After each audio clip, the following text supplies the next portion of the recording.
আমরা দেশটাকে ভালোবাসি। আমাদের বাংলা চিরকাল দেশের জন্য জীবন দিয়েছে, প্রাণ দিয়েছে, রক্ত দিয়েছে, স্বাধীনতা আন্দোলন থেকে শুরু করে নবজাগরণ।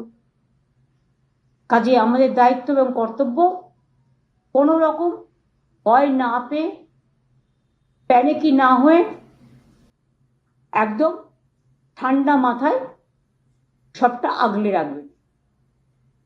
যদি কোথাও কখনো সাইরেন বাজে, অনেক সময় মক ট্রায়ালও হয়, আপনারা জানেন।